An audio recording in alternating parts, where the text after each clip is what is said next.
Hello and welcome back to this week's episode of Liquid Pop, and I am your host, Amanda the Jedi.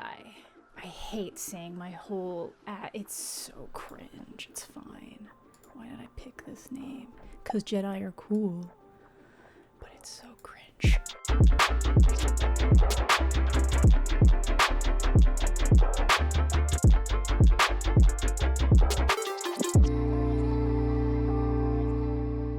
So with the recent trailer for Cruella dropping and all the associated memes, I thought we'd just take a second to look at all the Villagin origin stories we've been subjected to over the years. The ones that were good, the ones that were bad, and the ones that were kind of just ugly. Now the big issue with certain Villagin origin stories is that it can kind of remove the mystique of some of these iconic characters. That's not saying that all stories that show you how the baddie became the baddie are bad. I'm just saying that I didn't need the untold story of Dracula. An origin story that was so bad that I completely forgot about it, and now that I've been reminded, I'd like to hit my head against a wall so I can forget all over again. And Cruella isn't even Disney's first foray into the Villagin. Did I say Villagin the first time? And Cruella isn't even Disney's first foray into the villain origin. Oh my god. And Cruella isn't even Disney's first foray into the villain origin. Someone decided that a Maleficent origin story would be a good idea, and it was fine, but then they had to go ahead and double dip with a prequel sequel. You wanna know what Maleficent 2 is? Sleeping Beauty. And sadly, the worst of these tend to be in the horror sphere, because the only thing worse than the trash remakes are the terrible prequels. Take Hannibal, for example. The Silence of the Lambs is one of the most highly regarded movies of all time, and Hannibal as the antagonist is iconic. A cannibal psychologist that can be so pleasant but also brutally rips people apart? Terrifying. And then someone decided, hey, you know what we need? Hannibal as a kid. Who asked for this? Even the author of the book series only wrote it because he was told if he didn't, someone else would. Because that's how you get genuine art. Through coercion. And if you're a fan of Leatherface, you have two origin story choices. With the resounding success of the 2003 Texas Chainsaw Massacre remake, the obvious conclusion was to make an even worse remake prequel with Texas Chainsaw Massacre the beginning. Then we have Leatherface, which was a prequel to the original Texas Chainsaw Massacre, and it's still trash. But there are a lot of really great But there are actually a lot of really great villain origin stories, whether they're self-contained or part of a larger story. From shows like Death Note or Breaking Bad, where you see Light and Walter White descend into being villains, building themselves into self-perceived gods. You're goddamn right. To the integrated stories like Magneto in First Class or Two-Face in The Dark Knight. Then there's the supervillain origins that we saw in things like Chronicle or Split, which was actually a secret sequel villain origin movie. And what has to be the most terrifying villain origin story of them all, the one that has had lasting detrimental effects on our very reality, the origin of the Zuck himself in The Social Network. Mark! And last but not least, the ugly. Now here's the hot take of the video.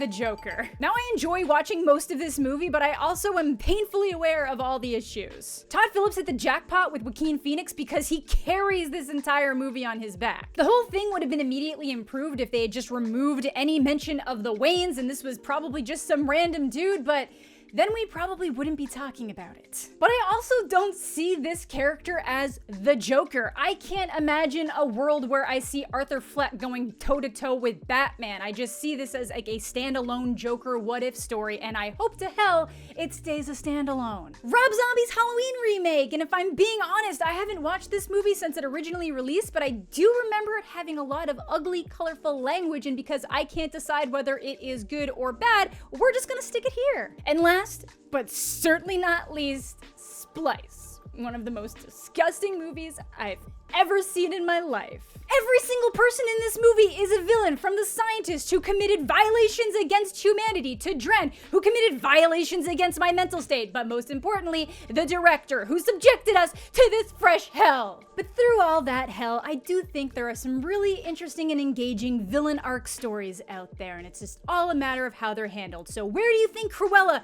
is gonna fall on this scale? Let me know down below. And oh man, I almost forgot the greatest and most iconic villain origin trilogy of all time, the Star Wars prequels. Thought that was a joke, but it owns my heart. But now it's time to catch up with the residents of Westview in a segment that we like to call AmandaVision. So once again, we are back with our WandaVision coverage, and Damian is here again to help me go through some of the biggest moments. Damian, episode 6, the Halloween episode. What are we thinking? Okay, there's a lot to unpack here. I think my biggest one, though, if I had to pick one thing that makes everything more confusing but also more interesting, is how Pietro acted in the episode, where he seems like he's on some like weird Deadpool like fourth wall, like he understands what's going on here when no one else does. And so far there are only a few characters in the dome or the hex or the bubble or the nexus, whatever you want to call it, that understand what's going on, and that would be Scarlet Witch, who kind of phases in and out of understanding. I think in the following episode we find there's another character that understands what's going on, and then Vision, right? So Pietro being another person that gets it is very interesting, and kind of he was either brought in as casted as a character, right, and then unlocked before he even began to interact with people, or he just is beyond, right, the whole show format. Yeah, I'm kind of wondering if he actually knows a lot more than he's letting on. At first, I was just like, wow, they just bopped him right out of another universe, but he's not acting like Peter that we know from the Fox X-Men movies. So there's a lot of big theories as to who he could be, and we can kind of touch on that in a bit. But I know with the conversation with him, it kind of gave us a little bit of indication that Wanda wasn't really aware that she created Westview. She just says she doesn't know what happened. She just remembers feeling this immeasurable amount of grief, and then suddenly she was in here. So there's some kind of almost puppet mastering going on as everything starts to kind of crack around them. But, you know, every once in a while you'll get the character who will say something that's like, do you want us to try it again? Or I guess we were never really going on vacation anyways, to like say that some characters seem to have some kind of idea what's going on. But Pietro really does seem like he has that other level of understanding. And Wanda doesn't like that. So we get some more moments of her kind of like smashing him back and stuff. And the twins this episode actually each display their powers. So Billy ends up having like the thing where he can hear Vision dying when he breaks out of the barrier, and then Tommy just runs around a lot. So that's pretty typical. But what are you kind of thinking there? That was definitely the really big thing of this episode, was Vision pushing his way out of the illusion. I guess I'm very curious what the density of that field is, right? Because you have, like in the early episodes, the beekeeper guy, right, that like goes through and seems to go through with like little to no friction, right? Just slips past.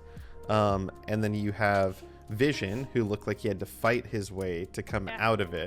I think she reinforced it. Remember when she goes out that time and she was all like, leave me alone, and everything just turned super red? I think she actually reinforced it then, and that's why people are having a harder time getting in and out, unless Wanda decides to push the barrier, which she does in this episode to save Vision. And, you know, he was like this far outside the barrier, and she pushed it like this far. Right. Like, yeah. So Darcy is in now too, which is fun. She's funny. I like her. I know some people think that the jokes with her and that group go a little bit too far, but I like them. They're fun. Great. I'm glad to see her back. Yeah. Anything else on that episode that kind of stuck out to you, or? I think that was the episode where she sees Pietro like kind of shot up, right?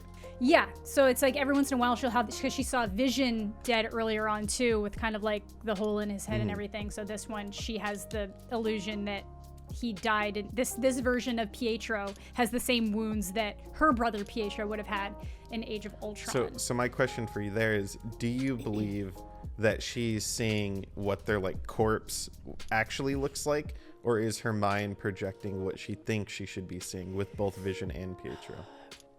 With Vision, I really thought it was like what his corpse actually looks like, but with Pietro, that's not Pietro, so that can't be his reanimated corpse. So I do feel like that's a piece of her mind being like, what you're seeing isn't real, and kind of shattering for a second, and then just putting that on the situation. Oh yeah, this was also the episode where it almost seems like Vision talks to Agnes and pulls her out of the illusion, but we've kind of had theories about her all along that she clearly knows more than what's going on, which leads us comfortably into episode 7, which was the mockumentary episode, which I've really been looking forward to. The intro is very Modern Family feeling. So yeah, this one was the big episode, I think, in terms of some reveals. What are your thoughts on that? I'm very interested in like Vision and how he breaks in and out of like control of the show, for lack of a better term, and where you know, you'll see where they're like getting stuck in their objective of like trying to get to where they're going, and it's not only, it's maybe towards the end of the episode where he realizes like, oh, I could just like fly out of this thing. Like, why am I sitting here waiting? So I'm really interested if they're gonna tie that up or talk about like, why is he able to break in and out of this? Is it just like he's slowly gaining his consciousness back and he's becoming like a whole Vision again the longer that he's in the hex? Or is it that there are these moments where maybe Wanda or Agnes's powers are sort of being used other places, and where Vision's able to be like, wait, why am I being interviewed? Like, what the hell? Like, I need to get out of here. Yeah, I don't really know. I almost feel like at this point he does have his full consciousness. And I guess just so we can talk about things a little bit more candidly, it was confirmed what I've been saying all along, what a lot of people have been saying all along, that Agnes is Agatha Harkness, classic Marvel character, like very frequently associated with Wanda as a character, and she's basically been pulling the strings behind the scenes, but in some ways more so than we might have originally anticipated. She seems like she might have been the one who kick-started the whole thing to manipulate Wanda into doing some of this stuff, and Wanda is just like happy to kind of go along with it because of how miserable she was regularly. So I kind of feel like she's obviously trying to make sure that Vision doesn't get close enough to Wanda to tell her what's going on. Because then when Monica actually manages to get through, Agatha has to step in and stop, because it's like right before when you really think, okay, Wanda's coming around, Wanda realizes that something's going on here and it's not all her. Agatha is basically like, I thought we bopped you out of here before. So there's a lot going on here that is making this story build in a way that's a lot bigger than I think I thought it was originally. I totally agree. I can't imagine this some meta conversation here. I can't imagine this as a movie. Like, I think you probably wouldn't be able to deliver the same story. And so I'm really excited about not only the end of this series, but the continuation of all the other MCU series that they're going to have on Disney Plus. Because I think if they're anything like this in terms of like uncomfortable storytelling from what people are not used to, like Falcon and Winter Soldier, I feel like might be the most regular out of all the MCU pieces that we're gonna get. Maybe we'll be surprised. But yeah, exactly. It feels. The other big thing, like we were just talking about, Monica confronting Wanda. Is Monica getting her powers? I thought that scene was super awesome. Like her, it was kind of her pieces being torn apart. You see all of the gallery and stuff. Like, I don't know if they'll actually give her a name. I think she'll just stay Monica, but and then kind of give her, because she's had a lot of different powers over the years, so I think they're going to do a little bit of everything there. But I did think that was really cool. And the episode ends with honestly, you actually see the effects of Agatha using her powers on Wanda. You can see like the purple kind of go over her eyes.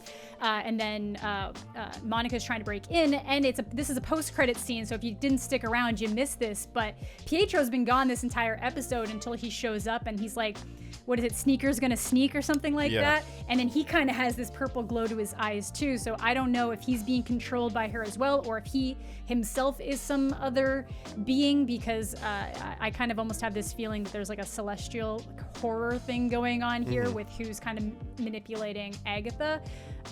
So yeah, lots going on, lots more than we were able to touch on, but let us know what you guys are thinking down below. What did you enjoy the most out of these last 2 episodes? Where do you think the show is going, and how is it going to kick off? Damian, do you have any final words? My final words are, I really hope we get an X-Men tie-in, and it's not just a random casting. I need it. I'm going to be really upset, but we'll see. Any kind of House of M stuff, I'm happy. So that is gonna do it for this week's episode of Liquid Pop. Make sure to let me know what you guys are thinking down below, whether it's about WandaVision or villain origins. I want to hear about it. Leave a like on the video if you enjoyed, subscribe to the channel if you're new, and hit that notification bell. And until next time, keep it real. What is keep it real? Leave it to Shyamalan. Leave it to Shyamalan. Leave it to Shyamalan. Leave it to Shyamalan. Leave it to Shyamalan. It doesn't have any meaning anymore. I've said it so many times. Oh my god, I'm knocking over Spider-Man. Villain! Villain origin! I can't tell if this means I'm like really smart and efficient or if my brain is broken.